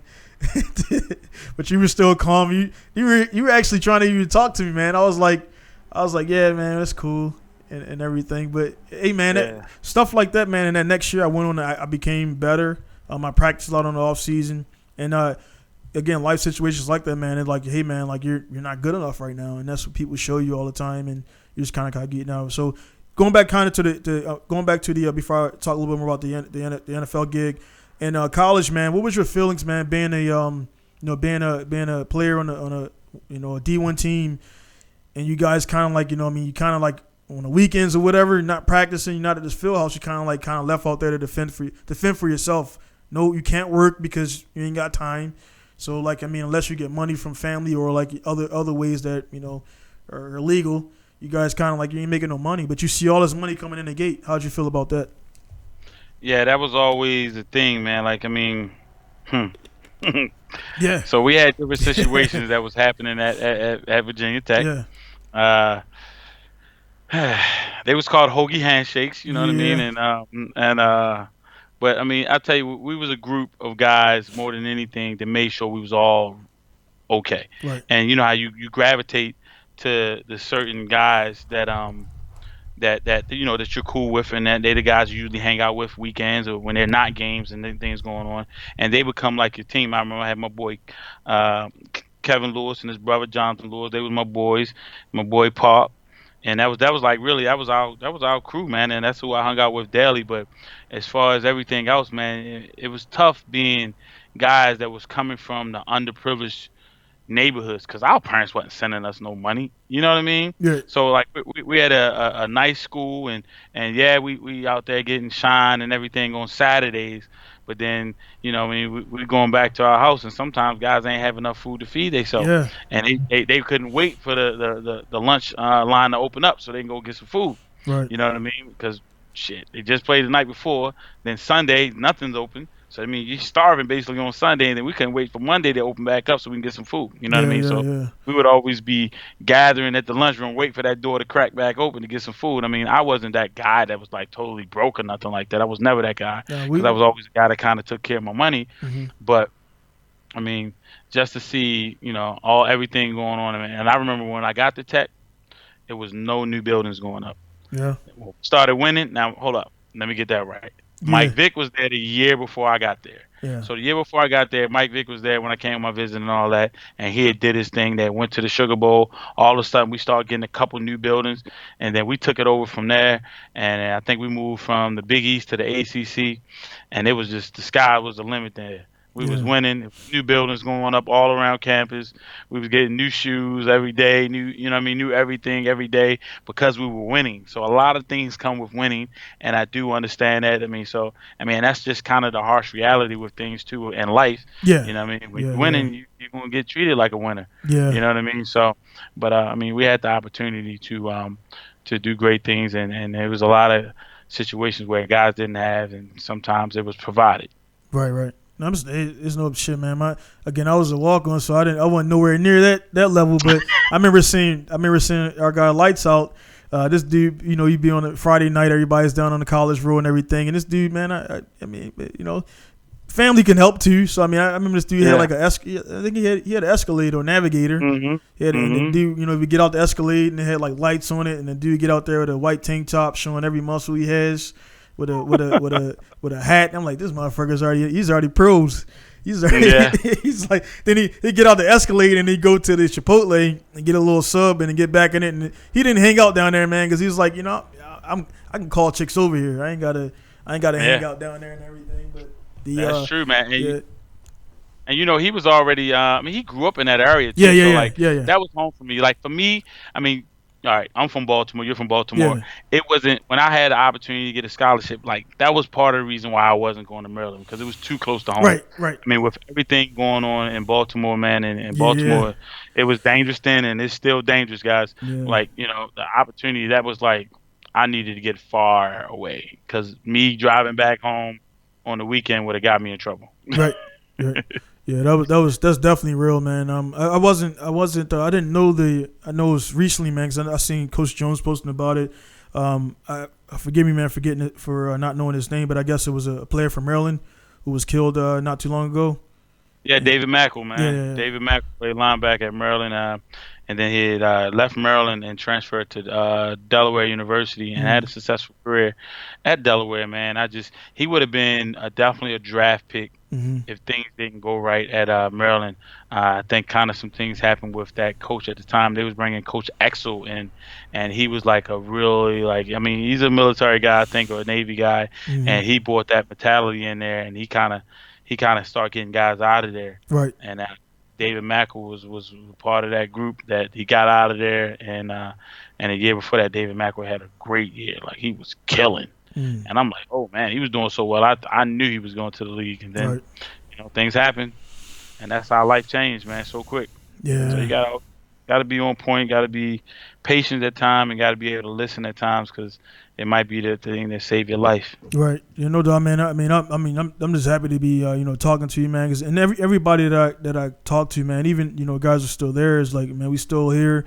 Growing up where we grew up from, man. A lot of guys will know, man. I spent 3 years in Iraq, and yeah, man, I spent 3 years in Iraq. I mean, I've seen terrorists get blown apart. I've almost had to kill somebody myself. The situation didn't go there, but yeah, man, and that kind of stayed. I got the PTSD stuff a little bit because I got hit by IEDs. I mean, bombs blowing up right here, mortars coming, like the stuff you see on TV. Like, yeah, man. Is that real, man? It's real. It's real. And when it happens, it's like the training, man. That's where football helped me and sports helped me, because that training, like that just chilling sitting on the K wall waiting for stuff to go down to like action, like reacting. Everybody can't do that. So everybody can't. They gotta think about what they gotta do. And like you said, college to pros, you gotta already be doing it. You can't be thinking about it. Then you're already too late, man. That dude is already by you and sacking the quarterback. And so like that happened, man. And being from Baltimore, unfortunately seeing some of the stuff I've seen, kind of it prepared me so when stuff would happen, I wasn't as startled as a guy from Wisconsin. I keep bringing Wisconsin guys because hearing about Wisconsin streets. But you know what I mean. But a guy from Wisconsin will be like, dude, what the hell is going on? I've seen, unfortunately, dead bodies and I've been luckily, man. I've been in the wrong place at the wrong time, and with somebody who did something to somebody earlier that day, and then you start hearing gunfire, drive-bys, and stuff like that. So it's like when I get to Iraq, I'm like, dude, actually, it was safer in Iraq than it was in Baltimore, believe it or not. But I'm serious, man. Because you know the enemy. You said that? Yeah, serious. I'm serious, man. I spent 3-4 years there back to back, and you can tell who's pretending to be your friend, and the guys who straight up terrorists. Like they look at you, you can see their eyes that if they could, they would kill you right now, and so you kind of know your enemy out there, man. And then you get back and all that stuff. So man, all that it kind of. Sports, man, helped me get through that, and just keeping that mindset. So again, man, I think a lot of people trying to like shun sports, like it's not good for kids. The whole CTE stuff is going off right now. I'm like, maybe I got CTE a little bit because I mean, I had a few concussions that we didn't know the concussions back then. Well, I didn't know. Right. And you got your bell rung. That's yeah. it. Oh, dude. Yeah, man. You did it a few times, man. So look, I used to ring my own bell. Yeah. You get those. I remember but that's all I thought it was. I remember the first time I got a stinger, man. Like, I thought my life was over, and I hit Big Beefy out there, and he's like, "Nah." Coach was like, "Nah, man, it'll go away." My whole side of my arm is numb. It's like, but yeah, man, it's you know, again, I kind of bring it all back to sports. You know, being a major contributor. I think sports is good for kids. My kid's gonna do judo and jiu-jitsu here, and it builds that character where a kid that ain't doing no kind of sports or team sports, they ain't got team skills and they ain't got different things, man. So, you know what I mean? So, question to you: how far do you live from the base? I'm actually I'm right about where I'm sitting for right now. I'm about 5 minutes from base. And my actual house is about 10 minutes from base. So I got out. I'm guessing. Yeah. Go ahead. I'm sorry. I got out the military in 2012, and I just stayed here in Japan. So I've only been back to Baltimore. I went back like October a couple years ago, and that was my first time back in 10 years. And wow. I went back. Saw pictures. Yeah. I think you posted pictures of your mom and everything, man. Yeah. So I went back. My brothers are all bigger than me, man. All of them. All of them are taller. They're all taller than me. The bigger ones, they're just fat. They need to lose some damn weight, man. So now, did your mom ever come out there? Is that the pictures I saw? Yeah, she came out here. She came out there. Yeah, I flew out here 2015. She went to my my wedding. I'm married to a Japanese woman and got some mixed babies. And I saw the picture. Yeah, man. So she came out here, and I'm gonna get my dad out here again. We talk, and everything, but it's just I gotta talk to him. Man to man, because he's been doing the same stuff that he's been doing since I growing up, and it's like I'm gonna get a job and all this stuff, but I'm gonna get him over here. You know what I mean? One for him, I wouldn't be here, so I'm still appreciative of it. But yeah, man, it is what it is as far as that and all that stuff, man. But like moving on to the, like you say, with your activity with the NFL now and everything, man. So you ever had any thoughts about doing any semi-pro? Or you don't even want to go there? Yeah. I mean, after you played in the NFL and you put your body at risk for a certain amount of money, exactly. It's hard to take that less of money. You know what I mean? And be like, man, what? I'm about to go ahead and twist my ankle and and the crazy part, so I was invited to play flag football. I remember at the time I had my neighbor, he was playing flag football, and he invited me to go play in a game with him. And I told him no for a long time. And then finally I was like, man, all right, come on, let's go. Yeah. Right? I go, and you can just imagine. You can only imagine the energy level that I have versus everybody else. It was blowing everybody else out of the water. Yeah, and I'm realizing I'm out here because I'm going to throw my body around. Like, I'm going to sell out. Right. You know what I mean? That's different mentality that I got. I'm going to sell all the way out. Where this guy's going to try to reach the flag, and I'm going to actually dive, and I'm going to reach the flag. Yeah. You know what I mean? I'm going to make sure I hit that. You're going to get the flag and dislocate somebody's hip too, man. Like you punch him in the hip and then take the flag. Not only that, hurt myself too. Like I'm rolling around. Like, man, I ain't got no shoulder pads on. Like, what am I thinking? Yeah. You know what I mean? So after that, it was like, man, I'm out here beating myself up just for fun. And I still got to go to work next week. Nah. Yeah, man. Yeah, I got a little same kind of similar story, man. I played a half a season of flag football, and every game, because I mean one thing again, I was only a walk-on, man, and also I missed the goddamn pitcher because being a walk-on, you're not really the hierarchy of like notifying you, and I go to the field house and I'm like, dude, nobody here, and I walk out there and the whole goddamn team, all other walk-ons, I'm the only person that missed the pitcher, dude. So I have no proof other than my people who was there, and then I mean, you know what I mean? Yeah. So I mean, then you weren't on the roster because again you're a walk on. You know what I mean? So I don't need to talk about it because you was like, oh, you didn't play. I'm like, dude, whatever, dude. I ain't gonna prove it to you and all that. But I played some flag football, and again, just the skills I picked up in the half a season in Maryland, and then going to play flag football with average guys. You know what I mean? The reads, the cuts, I was already faster, and then the guy, he was like, man, I just give it. So I kept scoring the whole game. End of the game, he was like, man, you play ball? I'm like, yeah, I played for Maryland. And then they all like, really, you play with this? And they start asking about Merriman and start asking. I'm like, yeah, I was a walk on and all that stuff. I'm like, yeah, man, that's just the difference between pickup games and then going there. And it's like every level you go up, then you just, like you said, semi-pro, man. Then you be down there, man. It's like Man, I couldn't even imagine you out there with semi-pro guys, man. To be honest, Yeah. it would be nothing against my semi-pro guys out there because I got a bunch that are going to tune into this. It's just the levels, man. It's the levels. It's the levels to the game, man. It's levels to it. And you got some guys that have that ability that might have missed that opportunity. Yeah. I would say, man, and I would never put anybody down, man. But I just think, once you get an opportunity, and you really see, you'll have a different understanding and different respect. Once you see it, once you're there, you can be like, oh shit. Yeah. Even though you think you're great, you know what I mean. You think you're really good, and you probably deserve a chance, and you probably do. Some of you guys might do, but other than that, man, once you're there, it's like a whole different animal. Like I lined up in front of Albert Haynesworth. Yeah. I've lined up in front of a lot of great defensive linemen, and I had to try to hold them bad boys back, man. And it was like what I thought was gonna happen is totally different than what happened. And I was in the NFL. You know what I mean? Yeah, man. You imagine Haloti Nada. Can you imagine stopping Haloti Nada? Like he looks big, but can you imagine like the speed, the strength, everything coming towards you all at once, and he's uplifting you from the ground, and you're like, hold up, let me get right to the next play. Man. But yeah, man. So like, far as speaking on that, like the different, what was your I guess in the different cities you went in, man? You're Baltimore native and everything, man. But what was the I guess your favorite place out of all the places you played in and everything collectively? I would say Tennessee, and I would only say Tennessee because I spent more time there. Right. I lived there for 3 years. But my time in San Diego, like I didn't really realize what I had until I was gone. Like I don't know if you've been to San Diego, man. No, I haven't. Guys, the weather is freaking phenomenal.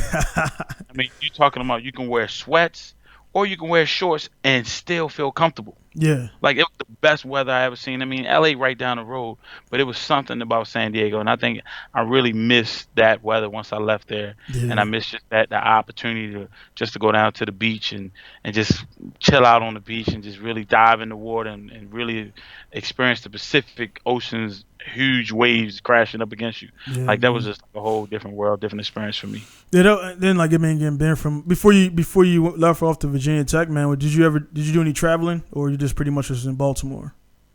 Nah, man, I ain't go nowhere, man. Yeah, same for me. My first place. My friends ain't had no money taking me nowhere. So what was your first plane ride then? Because Virginia, you probably drove up there. What was your first plane ride? I flew a plane. With my parents. I remember we broke down outside of North Carolina on the way coming back to Baltimore, and we had to take a flight back. You know what I mean? So I was a kid when that happened. Yeah. And then also, I ain't gonna say we never went anywhere. Like my parents took me to Florida. Right. That was on a plane. But out of the country wise, my first time going out of the country was going to like my first time going to Germany. Yeah.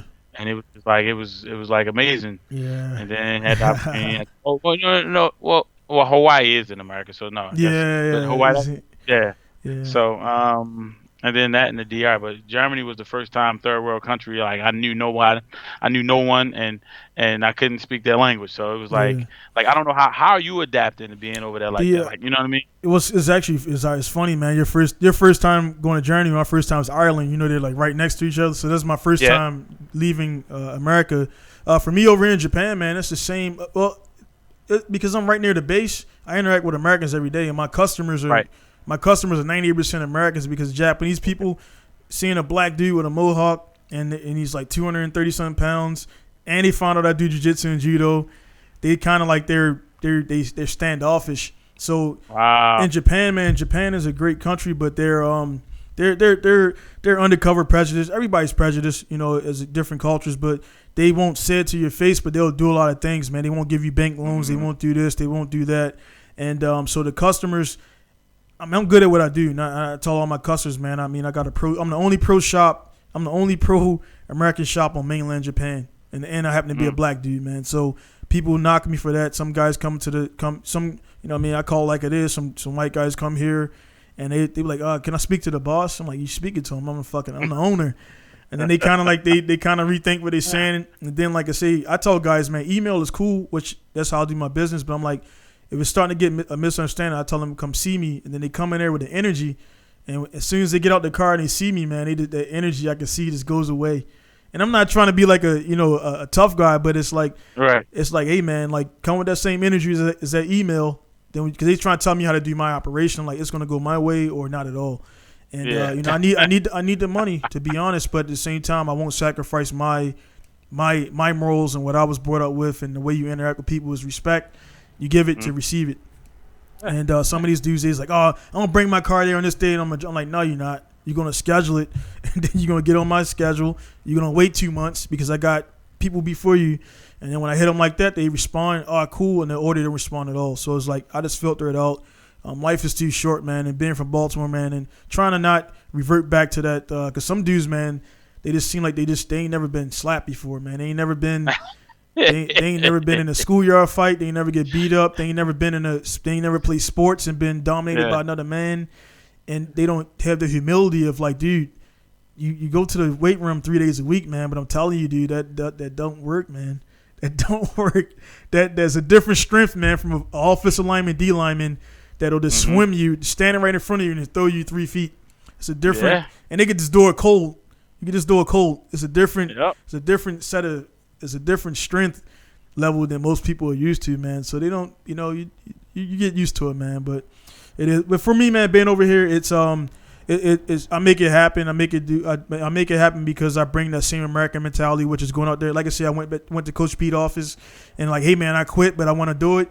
So when I go, I tell my wife, like, look, when we go talk to these people, you can't be like asking them. You got to tell them why they need to be supporting my company, why you need to be invested in me. So I'm never asking any other company out there that I'm going to go into business with to be a partner. I'm telling them why they need to be with me, and then it works.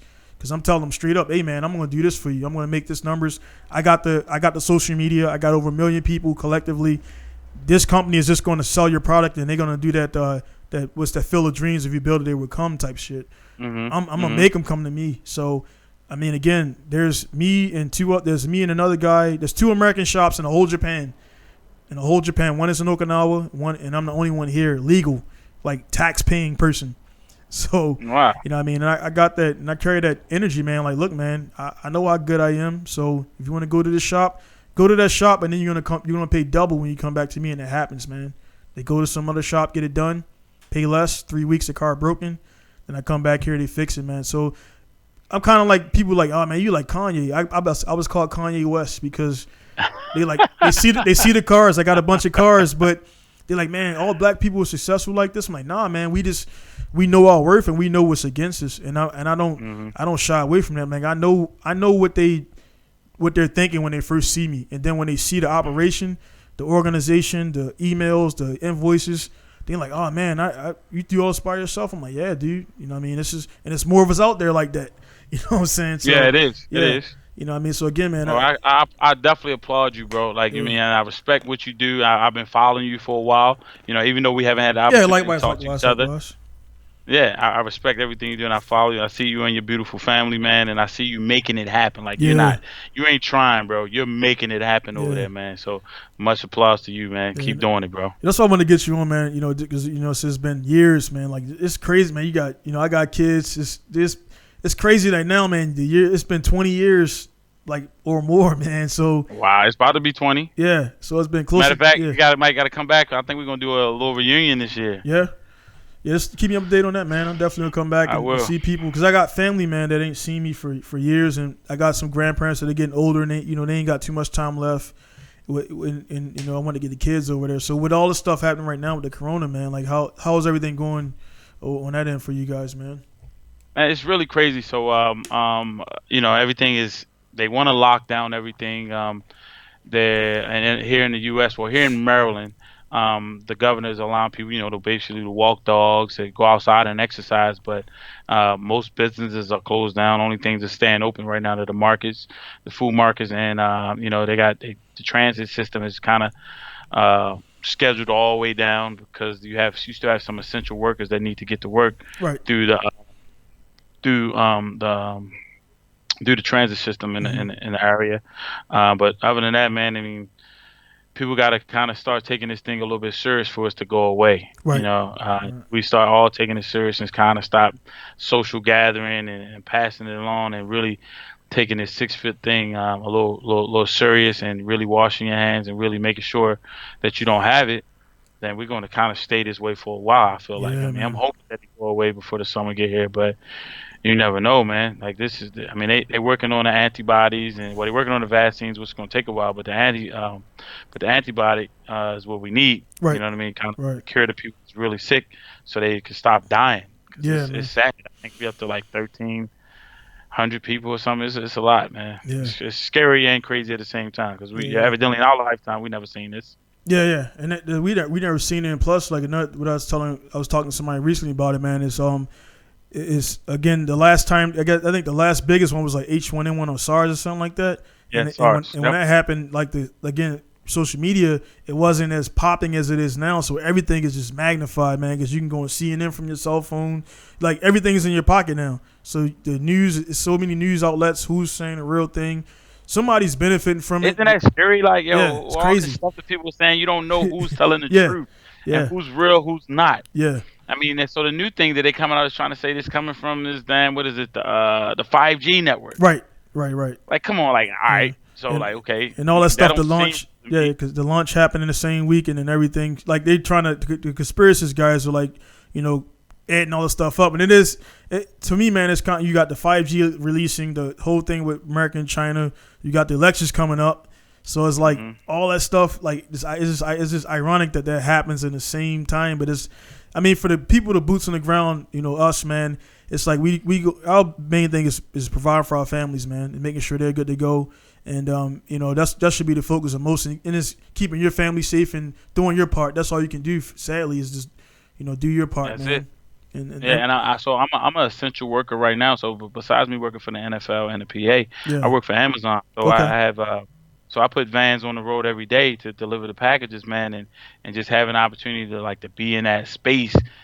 I feel unsafe like sometimes. You know right, what I mean? Like, come on, like, am I putting my family in the best position right, when I go out here and I risk attracting the virus and bringing it back home to my family? So yeah, I man, mean, I worry over that all the time, but yeah. And kind of I'm going down to Tokyo. Like I go to Tokyo like 2 or 3 times a week. Well, a okay. month to take because I'm in where I'm at in Japan. I'm in Misawa. It's 8 hours north of Tokyo, so everybody thinks Japan is Tokyo, which it ain't. But the Japan is pretty much Japan is like the boondocks all the way Okay. up and down, but with cities dropped in. That's Japan. Okay. So it's like being out in How big are the cities though? the city. I mean, it depends. Like the city. I mean, Tokyo, of course, is like the biggest, and then you got Osaka. But like there's only a few big cities sprinkled in. I mean, from top to bottom, and then you got there's a bunch of islands. So you got Okinawa. Then you got another island up north, which they're just up there and everything, and nobody goes up there. But the not too much. But the Japan is small too, man. Japan is I can drive from the top mainland to the bottom in 21 hours, and it's 18 hours to drive from New York to Florida. So Japan Yeah. is actually it's small. It's small Wow. and it's thin, man. But a lot of stuff goes on here. But yeah, man. As far as that, man, it's out there that the Japanese they kind of hide results because Olympics just got canceled, right? So the Olympics got canceled, so they were banking on that. That was money. They losing money. I lost about maybe $16,000 so far since potential dollars. Potential I dollars, lost about 16 grand potential dollars of people canceled, like because they can't ship their car, they can't do whatever. So I'm feeling it, to be honest. I got other resources to tap into and make it happen, but I'm staying calm. That's the biggest thing. But yeah, man, it's I'm hoping it kicks back up, man, because we can't too much longer, man. Everybody is losing money and time Yeah. and everything, man. So it's just getting bad. Yeah, everybody's hurting, man, and even worse. I mean, I don't know how many fans you got on here that's a fan of this Trump character, man. Yeah, But I mean, the problem that I do have with him, man, is I just never felt like I could trust him. yeah, I mean, we know people, right? So right, we grew up in the communities where a person that was a man of his word, and you can kind of look at him and see what kind of character he had, right, and just watching him from get go, man, I just never yeah, seen that type of character of him caring about people. right, So even how he gets on TV right now and talk about the people that's here in America that's dying, it just doesn't. I don't feel any feeling from it when you No, say it's it. just You like know what I talk. It's mean? just like they gave a note to It's him, just a number. yeah, Yeah, just a yeah, number, and he can crack a joke in the meantime. Like it hurts me to see him be our leader right now yeah, through this tough time. And I think at some point when people when they voted for him, they was looking at different aspects, like basically how we can keep the country to make money, and how he's going to make these great decisions where they kind of get the deficit down and all that kind of stuff, and which was all cool. But what about situations like this where you got to be a caring person and Right. you got to care for the people that you're taking care of, and you got to take positions to protect your people. Right. In the U.S., we don't feel too protected from him with this. I mean, with this Right. coronavirus, Right. man. Like, this was crazy. Like, they knew it was coming. Mm-hmm. Like, how couldn't we not know it was coming? That we could then protect ourselves well enough that the not to have enough PPE. How Right. about that? Right.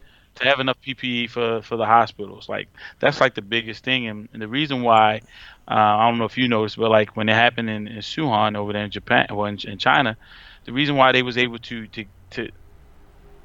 that it not spread so much faster is because of PPE. Right. I mean, everybody got masks, right? So because everybody had masks on, that stopped people that actually had it from spreading it to other Right. people. And then in the Asian culture, that's actually the whole mask thing is actually that was been normal. That's been a normal I thing know, forever. and I do know. Yeah, that's been a normal thing. So it's just like now you see people with 2 masks on, and like I got my wife got me a custom made one, so I want to look cool with mine. So I got a little black and white one and everything. But the yeah, man, it's for him, man, the whole thing with him, man, is just like the dude is already filthy rich going into office. So like he had his own agendas anyway. So we all knew that. So it just happened to happen that while he's in, this happened.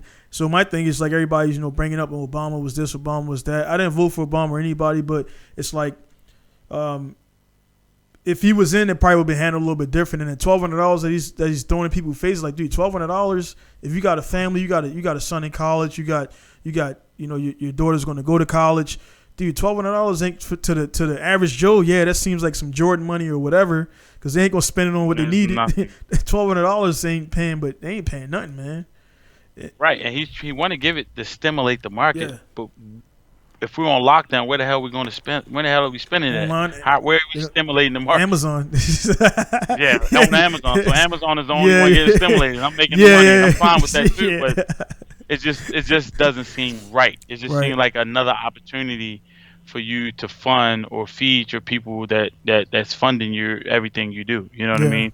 And to say he rich. Yeah, right. Yeah, because that's a term that because people can have, I brought up Kanye a little bit ago, man. He's loaded, but Kanye mom passed, and ever since that happened, he kind of ain't been the same person. And it's like you could be financially well off, but mental, if you ain't here to spend it or you just like messed up person, man, it ain't all worth it. You know what I mean? As long as for me with this business to make it relatable. I mean, yeah, of course, everybody want to make a certain amount of money on my taxes. I just did. I do make on paper. I'm like, damn, man, I made that much money, but you don't see it because it comes in, and I literally it goes out, and I got in trouble because I wasn't putting the money in the bank. But I'm like, dude, you can see I'm paying the bills. They say, nah, you got to put the money in. So I had to get better about actually taking the money on and making daily drops because they can't account for it, even if I say I'm paying it, because that money could be coming from El Chapo or something like that. That's what they telling me. You know what I'm saying? So, yeah. They want you to watch the money. Yeah. So, that's right. And then I'm American, and they don't trust Americans, and she tried to, so many times call me out on it. But anyway, man, it is what it is with that. Japan is talking about giving us $3,000 equivalent, but I won't get it because I'm a Gaijin foreigner, so. I'm not going. Wow. So and I'm like, look, man, I lost this much money, and they're like, all right, whatever, man. Like again, dude, I pay. You got to pay in Japan. You got to pay a tax to live here. You got to pay a tax to live here, which is $3,000 a year, roughly, and then I pay taxes on my business. So they getting two forms of revenue from me, and it's still like they just like, I'm a business owner, and they treat me like a snack girl, which is a girl that comes over from Philippines and works in a bar and has sex with dudes. So I'm in the same group with these people, man, and nothing against it, but that's crazy. I wake up 4:00 every morning, man, to make this happen for the last 4 years. Every morning, I'm here at 4 a.m., 5 a.m. Then my customers are service between 9 o'clock and 4 o'clock. But I do 18-hour days every day, 19-hour days every day, man. So. So I also let's talk about you a little bit more because man, I went and looked at some of your drifting videos, man. Man, that is crazy, bro. Like I don't know anything about that. Yeah. Like I think I learned about it a little bit more. What was the movie that came out? Fast and Furious. We had drifting in it. Tokyo Drift. Yeah, Tokyo Drift, man, and those boys, man, and yeah. just to see it, and I hear that they do it some places here in the Yeah, it's area, but big. I've Yeah, never it's seen. big. It's big, man. It's shit, man. I'll link you up with some dudes in the area that do it, man. You want to check it out, go to some events, but everything's closed right now. I mean, dude, Yeah, everything is closed. So once it happens, man, I'll link you up. I'll drop you some names in the on Facebook on the box, and yeah, man, it's cool. It's not racing. It's just like figure skating because you're getting judged, but it also there's a subculture of like people who just do it. You just do it. It's just you don't want to compete. But there's a pro level too now in the States called Formula Drift, which they've been around for about 10 years. And it's kind of like the pros. It's like it's you got your grassroots, which is like high school. Then you got your pro-am, which is like college ball, and then Formula Drift D1 GP. That's the pro level. So I'm a pro drifter. I got pro license. So I mean, it's cooler. It's cool to have it, but I ain't getting to no A-list celebrity list off of it. So it's like one of those things when I meet people, I don't say I'm a pro drifter. I just let them talk, and then they'll see my videos and they'll see the magazine things, and I'm like, yeah, I got pro license, and they're like, oh yeah, I thought pro people would be like jerks. I'm like, nah, man, because we've been around other pros, we've been around other guys, so you could be that jerk like that, but you know what I mean, it ain't beneficial. You know what I mean, you're not gonna get no followers off of it. People want to check your stuff out. But yeah, man, drifting is cool. I've been actually taking the highest for the last 4 years because I had to be disciplined and not spend the money to put that into the that's $3,000 a weekend, $4,000, and you don't win nothing. Drifting is not one of those. It's not like F1 and really. So what are they doing it for? I mean, if you get top 3, then you get about like a $10,000 check. But dude, the transmissions are $60,000. So. I mean, my car outside, I got about 25 cars, man. I mean, I will and deal, and I buy some, and my top car is about worth $70K, and that's entry level. That's entry level. That's not even top shelf. Top shelf cars are $250K, and you know what I mean. And then you go out there and crash it, and then you gotta build it again. So I mean, it ain't NASCAR, it ain't F1 type, it ain't nowhere near that type of money, but I use it as a promotion tool. So people see you driving well, they see your stuff, then they come. So all it is promotion. And I got other licenses as well. But I mean, it is what it is. My mom, she's just like saying, stay safe about it, and it is. I mean, nobody's died. Spectators have because they get hit by something. Some girl died 2-3 years ago. She got hit in the head with a wheel, like a wheel brake assembly came off the car, hit her in the head. She lived for about a day and a half and passed away. So they got fences and nettings like NASCAR. When the tires come off, it kind of goes back onto the track and all that stuff like that. So it's dangerous, but you got to make sure your machine is straight. But again, the mindset, man, the mindset of when you're drifting or you racing, I don't know if you've ever been in a race car before. No, I've been in. No, they get hot. They get hot, man. And you're a big guy, man. So there's no AC and stuff. So yeah, I don't think I could fit in there. Would it still be able to drift with my big tail in there? I had to change the suspension because you're like one side of the car.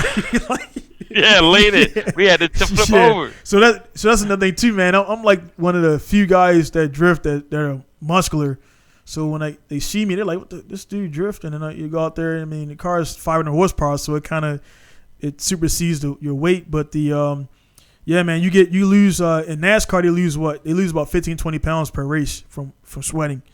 So from drifting, like a lot of dudes go on the track and they just smoke a bunch, and then like you actually need an endurance.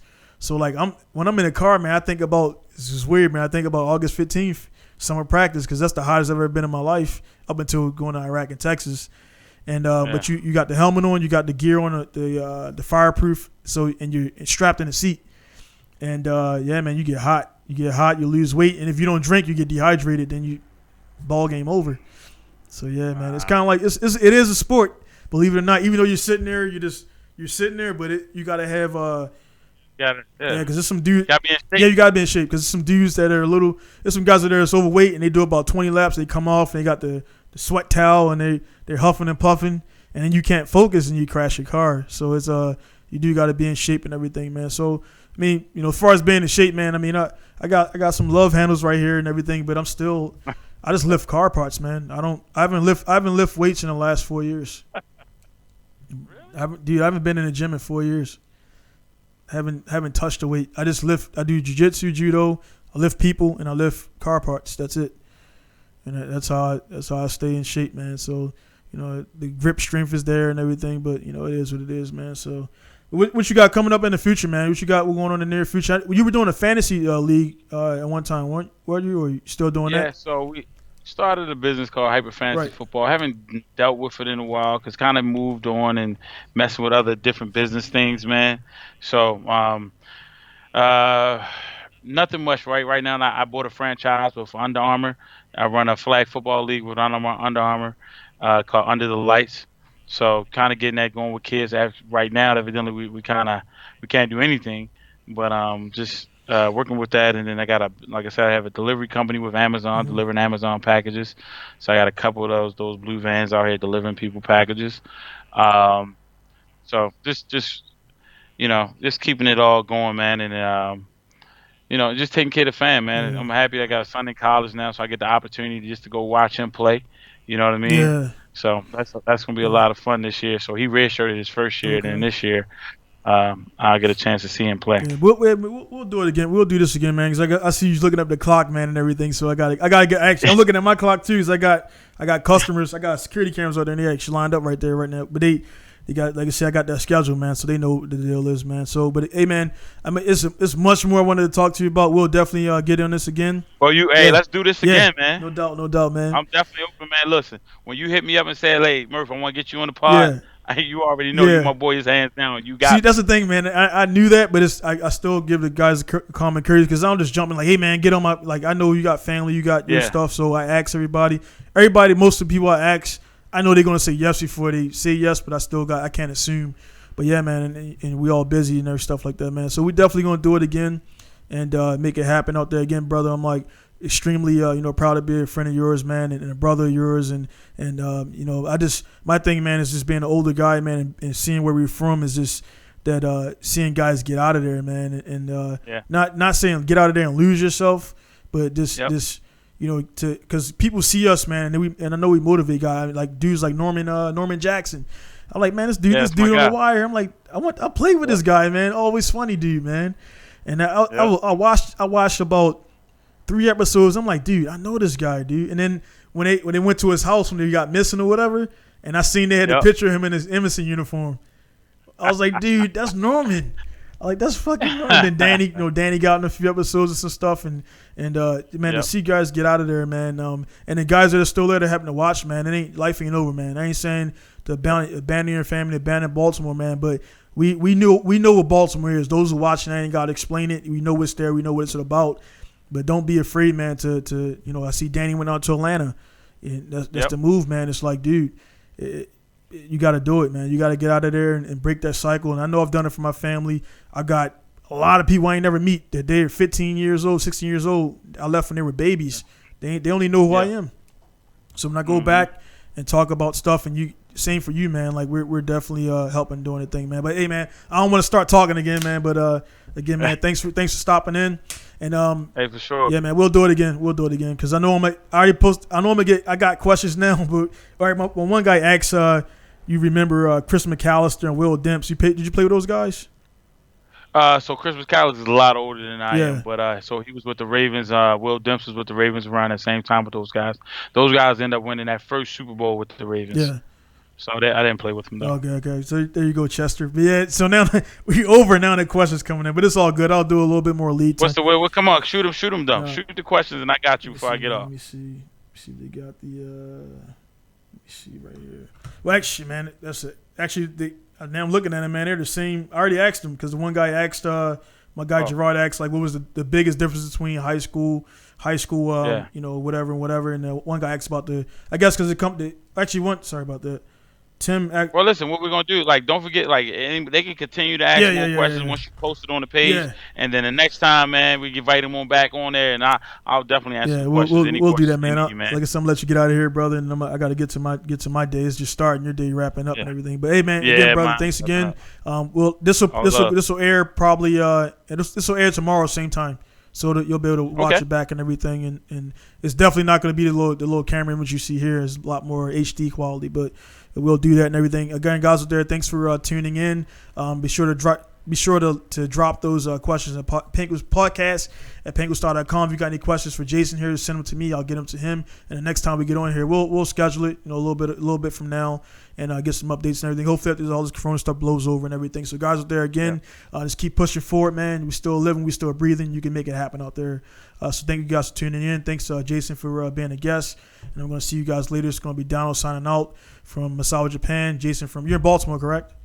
That's right. So, Jason signing up from Baltimore right now. We'll see you guys later. So, peace, man. Take it easy.